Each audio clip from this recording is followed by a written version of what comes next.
Hello, जय हिंद दोस्तों, मैं सुजीत स्वागत करता हूँ आपके अपने यूट्यूब चैनल एसके विक्टोरी पथ में। दोस्तों एसएससी जीडी का फॉर्म बहुत सारे बच्चे भरने वाले हैं। पिछले साल भी अगर हम माने तो लगभग 50 लाख बच्चों ने फॉर्म भरा था और इस बार भी इतने या इससे अधिक संख्या में बच्चे फॉर्म भरेंगे। तो फॉर्म भरते टाइम एक गलती बहुत सारे बच्चे कर देते हैं कि पोस्ट का जो प्रेफरेंस होता है वह सही नहीं कर पाते हैं। जैसा कि देखिए फॉर्म में लिखा होता है, आप एसएससी के वेबसाइट पे देखिएगा, जो एसएससी जीडी का ऑफिशियल नोटिस आता है उसमें ABCD करके ए में बीएसएफ, बी में सीआईएसएफ, सी में सीआरपीएफ, डी में एसएसबी, ई में आईटीबीपी, एफ में असम राइफल, ऐसे करके फॉर्म दिया रहता है। आपको इसमें से सिलेक्ट करना होता है और जनरली आप किसी और से फॉर्म भरवाते हैं या कुछ बच्चे खुद भरते हैं। तो होता क्या है कि चलो आप बीएसएफ का नाम ज़्यादा बार सुने हैं तो चलिए फर्स्ट में बीएसएफ दे देते हैं, फिर सीआरपीएफ दे देते हैं, एसएसबी, असम राइफल, ऐसे करके फॉर्म भर देते हैं और बाद में जब पता चलता है तो अफसोस होता है। आज मैं आप सभी को इस सब के बारे में बहुत शानदार तरीके से समझाता हूँ। मैंने सबका बहुत अच्छे तरीके से एनालिसिस किया, किसका क्या काम होता है, कौन सा पोस्टेड कहाँ पे होता है, किस में ज़्यादा सैलरी है, कौन सबसे ज़्यादा अच्छा है, सब बताऊंगा। तो चलिए एक एक करके बात कर लेते हैं। अगर आप एक बार इस वीडियो को अंत तक देख लेते हैं तो आप इन सब का मतलब समझ जाओगे कि कौन सबसे अच्छा है और कौन कैसा है। जैसे BSF, CRPF, SSB, CISF, Assam rifle, ITBP में। तो वीडियो के अंत तक बने रहे, सब जानकारी आपको दिया जाएगा। सबसे पहले हम बीएसएफ को ही ले लेते हैं। नाम से ही क्लियर है कि बॉर्डर सिक्योरिटी फोर्स। इसका मतलब है कि बॉर्डर पे आपको तैनात रहना पड़ेगा, बॉर्डर पे ही आपका पोस्टिंग मिलेगा। जनरली इसमें आप जाते हैं तो आपको भारत पाकिस्तान बॉर्डर पर रहना पड़ेगा। इसके अलावा आपको भारत, बांग्लादेश, म्यांमार, यहाँ आपको रहना पड़ेगा।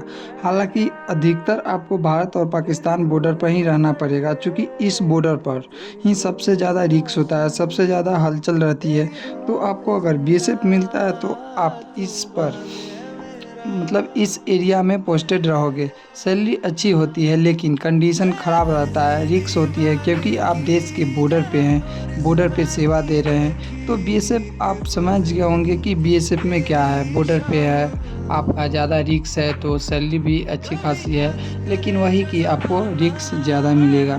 तो बीएसएफ का यही पोस्टिंग होती है। आपको हमेशा बॉर्डर के आसपास ही रहना पड़ेगा, चाहे वो पाकिस्तान बॉर्डर हो, बांग्लादेश हो, म्यांमार हो, इन सभी बॉर्डर पर ही आपको रहना पड़ेगा। तो बीएसएफ का आप काम जान गए क्या है। अब हम बात कर लेते हैं सीआईएसएफ पर। तो इसको आप देखते होंगे एयरपोर्ट पर, मेट्रो स्टेशन पर, सी पोर्ट पर होते हैं, हिस्टोरिकल साइट पे होते हैं।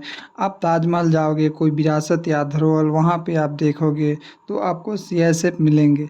या जो सरकारी इंडस्ट्रियल होते हैं, बड़े बड़े उद्योग हैं, इनको ये सेवाएं देने पड़ते हैं और इसी के लिए इनका नाम सेंट्रल इंडस्ट्रियल सिक्योरिटी फोर्स भी पड़ा हुआ है। तो सीआईएसएफ का काम इधर ही होता है। यहाँ पे आपको रिस्क बहुत कम है, बहुत कम है, क्योंकि आप पब्लिक प्लेस में रहते हैं। तो पब्लिक प्लेस पे आप जानते हैं उतना रिस्क नहीं होता है। सुरक्षा तो सभी देते हैं, सभी की जिम्मेदारी है, निगरानी सभी करते हैं, लेकिन इनमें सीआईएसएफ में रिस्क बहुत कम है और इसलिए ही इनका सैलरी भी थोड़ा कम ही होती है अन फोर्सेस से। तो आप देख सकते हैं कि अगर आप सीआईएसएफ में जाते हैं तो आपको इन जगहों पर तैनात किया जाएगा, metro station, railway station, airport, मतलब सी पोर्ट, इसी सब पे आपको सीआईएसएफ में आपको जाइएगा तो आपको पोस्टिंग मिलेगा। रिस्क बहुत कम है, क्योंकि आप देख सकते हैं ये सब पब्लिक प्लेस है, यहाँ पे कुछ खास है नहीं, तो इसलिए आप इसका मतलब पेमेंट भी कम ही मिलता है। तो अगर आपको सीआईएसएफ मिलता है तो आप इसी समय रहेंगे। नौकरी तो अच्छी है, मज़े की नौकरी है, आप पब्लिक प्लेस पे रहेंगे, हर जगह पे घूमने फिरने वाले पे रहेंगे, लेकिन वही है कि पेमेंट भी इसका कम है और रिस्क भी कम ही है, तो अच्छा भी है। इसके बाद बात कर लेते हैं CRPF, central reserve police force. जैसा नाम से ही क्लियर है, ये रिजर्व है। हर जगह पुलिस की व्यवस्था होती है, लेकिन यह तो हमारा रिजर्व पुलिस है, डिपार्टमेंटल रिजर्व ही होता है। यानी जब एक्स्ट्रा बल की ज़रूरत होती है, एक्स्ट्रा सैनिकों की जहाँ पे ज़रूरत होती है, वहाँ हम इनको भेजते हैं स्थिति को संभालने के लिए। लेकिन इसके अलावा भी बहुत जगह ऐसी है, होती है, जहाँ पर इनका रोल है। इसमें थोड़ी थोड़ी क्या, बहुत ज़्यादा रिस्क है, तो इसके हिसाब से आप इसमें सैलरी भी ज़्यादा देखेंगे। मैं आपको बता दूं कि अगर आप पहले सीआरपीएफ चुनते हैं तो पहला आपको नक्सलाइट प्रभावित क्षेत्र मिलेगा, वहाँ पे आपको ड्यूटी देनी पड़ेगी। आप देख सकते हैं कि कोई भी नक्सल आतंकवादी ऑपरेशन होता है तो इनको ही करने के लिए होता है। कुछ ऑपरेशन में ये आर्मी के साथ भी मिलकर काम करते हैं। वीवीआईपी जो सिक्योरिटी होती है, कोबरा कमांडो, इन्हीं सीआरपीएफ से ही जाते हैं। इलेक्शन भी कराना इनकी ड्यूटी होती है। और जहाँ तक बात कर ले कि जहाँ पे अतिरिक्त सुरक्षा की ज़रूरत होती है वहाँ पे भी हमारे सीआरपीएफ के जवान मौजूद होते हैं। थोड़ा सा रिस्क होता है, जहाँ पे नक्सल प्रभावित क्षेत्र है, इलेक्शन है, वहाँ पे थोड़ा ज़्यादा रिस्क होता है। तो आप कंफ्यूज नहीं होना है पोस्ट चुनने में, और सब कुछ आपको अंत तक क्लियर हो जाएगा। तो आप वीडियो में बने रहे और आप देख रहे होंगे कि अच्छे से सबको बता रहे हैं। तो आप सीआरपीएफ का, बीएसएफ का, सीएसएफ का काम समझ लिए। और अब अगर आपको कोबरा कमांडो में जाना है तो आप सीआरपीएफ से ही जा सकते हैं, अन्य फोर्सेस से नहीं जा सकते हैं, क्योंकि सीआरपीएफ में ये ऑप्शन होता है कि आप कोबरा में जा सकते हैं। तो ट्रेनिंग करके आप एक्स्ट्रा कोबरा में आप जा सकते हैं सीआरपीएफ से ही। तो सीआरपीएफ का रिस्क ज़्यादा होता है, अलाउंसमेंट भी ज़्यादा है, इसलिए सैलरी भी ज़्यादा आपको मिलेगा। चलिए अब हम बात कर लेते हैं एसएसबी, सशस्त्र सीमा बल। अब ये जो है सबसे ज़्यादा सेफ है, सबसे ज़्यादा टेंशन मुक्त है एसएसबी। बाकी सब के कंपटीशन में सुरक्षा निगरानी तो जिम्मेदारी है, लेकिन इन्हें नेपाल भूटान की बॉर्डर पर तैनात किया जाता है। आप देख सकते हैं नेपाल पे ये खड़े रहते हैं चेकिंग के दौरान। यानी आपको पता है कि नेपाल और ऐसे जैसे देखिए, पता है कि नेपाल और जैसे देखिए भारत और पाकिस्तान के बीच एक प्रॉपर बाउंड्री बनी हुई है, कोई उसे पार नहीं कर सकता। लेकिन आप कभी नेपाल गए होंगे तो देखे होंगे कि भारत नेपाल पर कोई ऐसी बाउंड्री नहीं होती है। आपने बस एक पैर उधर रखा तो नेपाल, एक पैर इधर रखा तो अपना भारत है। तो आप ऐसा कोई बाउंड्री वहाँ पे नहीं देखेंगे सर। यहाँ बहुत ज़्यादा ऐसा रिस्क नहीं होता है, बहुत ज़्यादा मतलब क्या उसको, वहाँ पे कोई फाइट भी नहीं होता है, कोई ज़्यादा टेंशन नहीं है। बहुत बहुत मतलब सिस्टमेटिक तरीके से व्यक्ति सुबह से भारत और भारत से फिर नेपाल से निकल जाता है, और भारत कोई वीज़ा पासपोर्ट की ज़रूरत नेपाल जाने के लिए नहीं होता है। तो इन नेपाल भूटान जैसे देशों का जो बॉर्डर होता है जिस पे आपको एसएसबी का जवान सेवा देते मिलेंगे, तो इस तरह से इसमें तैनाती होती है। अलग अलग बॉर्डर, ज़्यादा कुछ खास नहीं होता है। नेपाल भूटान ऐसे बॉर्डर पे देखेंगे तो बस चेकिंग के दौरान इनको लगाया जाता है। ना इनका कोई वहाँ ज़्यादा रिस्क होता है, ना ही कोई मतलब ऐसा हलचल है जिससे इनको रिस्क तो बिल्कुल भी नहीं होता है। तो आप इसे भी एक अच्छा फोर्स मान सकते हैं। तो सैलरी भी अच्छी खासी होती है, सेवा तो सब दे ही रहे हैं, तो ऐसा कुछ इसमें रिस्क नहीं है। तो चलिए अगला बात कर लेते हैं आईटीबीपी। आप फोटो देखकर समझ जाओगे, आईटीबीपी यानी Indo Tibet border police force. Bharat और जो तिब्बत या चाइना से जो लगी हमारी सीमा है, इसमें जो लगी होती है उस पर आईटीबीपी सेवा देते हैं। इसका सुरक्षा निगरानी का जो काम होता है ये सब आईटीबीपी का ही काम होता है। बहुत ही ज़्यादा हाई एल्टीट्यूड पर यह काम करते हैं, बहुत ज़्यादा माइनस टेम्परेचर यहाँ पे आपको देखने को मिलेगा। ये लोग काम करते हैं वहाँ पे, मतलब काफ़ी ज़्यादा ठंडा, आप देख सकते हैं पीछे बर्फ़ ही बर्फ़ है, उसमें इनको ड्यूटी देना पड़ता है। बहुत कठिन जीवन होता है इनका। यह सर्वाइव करना हम सब सिविलियन के लिए मतलब बिल्कुल भी नहीं हो सकता वहाँ पे। हम सब के लिए बहुत मुश्किल है, क्योंकि यहाँ पर बर्फ़ ही बर्फ़ होता है, बहुत ठंड रहती है, हमेशा माइनस में टेम्परेचर रहता है। यहाँ पर अपनी सेवा देना बहुत मुश्किल काम है, तो काफ़ी टफ होता है। लेकिन हमारे वीर जवान आईटीबीपी सेवा दे रहे होते हैं और हमेशा रहते हैं वहाँ। देखिए अगर आप इनमें सिलेक्ट होते हैं तो आपको जम्मू कश्मीर, हिमाचल प्रदेश, अरुणाचल प्रदेश, तिब्बत, चाइना, मतलब इस सब बॉर्डर के आसपास आपको देखने को आईटीबीपी मिलेगा। आपको वहाँ पे तैनात रहना पड़ेगा। ठीक है, जो क्लियर है सबका काम समझ में आ रहा होगा। लेकिन आईटीबीपी जो एक बहुत ही मतलब क्या बोलते हैं उसको, एकदम ठंडा जगह पे हमेशा, यहाँ आप देख सकते हैं कि माइनस में यहाँ पे टेम्परेचर रहता है।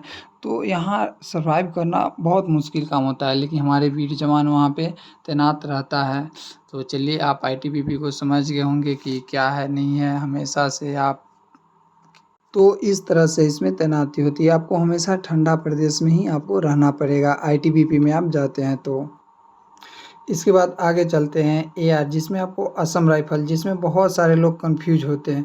कई लोग सोचते हैं कि असम राइफ़ल में केवल आपको जीवन भर पोस्टिंग असम में ही मिलेगा, लेकिन ऐसा नहीं है। कुछ चीज़ें हैं जो मैं आपको बता रहा हूँ, जो हमारे नॉर्थ ईस्ट उत्तर पूर्व वाले सारे स्टेट या पूर्वोत्तर राज्य जितने भी हमारे हैं, उन सब में आपको सेवा देते मिलेंगे आपको असम राइफ़ल।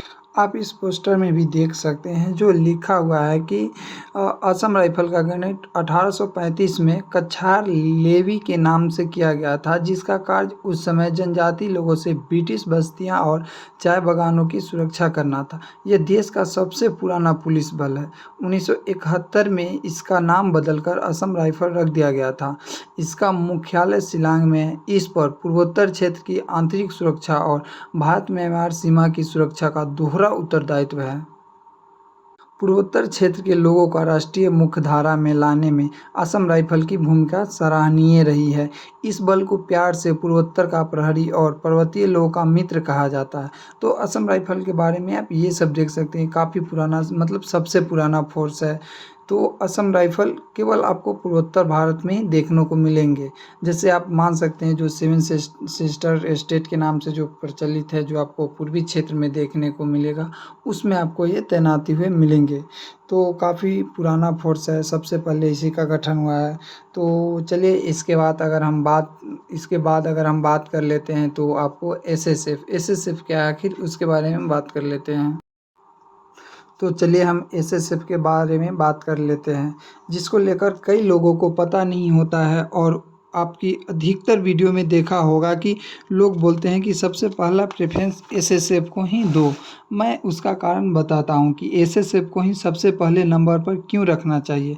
सबसे सेफ, बहुत ही शानदार, बहुत ही अच्छे माहौल में जो भारत के बड़े बड़े मंत्री और हमारा पूरा मंत्रालय, सचिवालय, इन सभी जगहों पे जो सुरक्षा देते हैं, वो एसएसएफ यानी सेक्रेटेरिएट सिक्योरिटी फोर्स का ही हिस्सा होते हैं।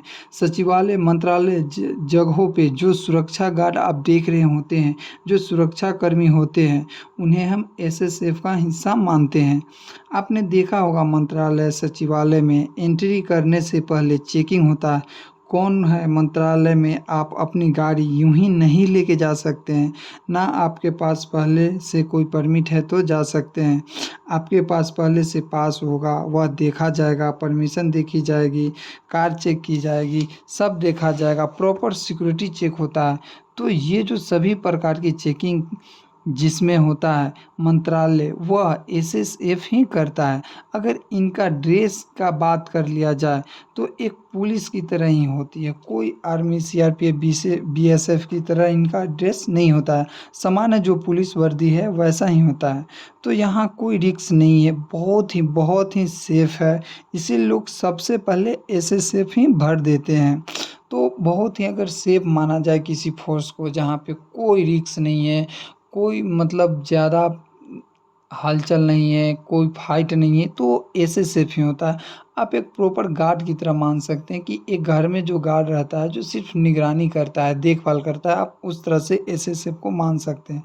हालांकि सबसे ज़्यादा अगर एसएससी जीडी में देखा जाए तो सबसे ज़्यादा कटअप एसएसएफ का ही जाता है। इसका कारण यही है कि सबसे सेफ फोर्स है और सबसे कम ड्यूटी देनी पड़ती है।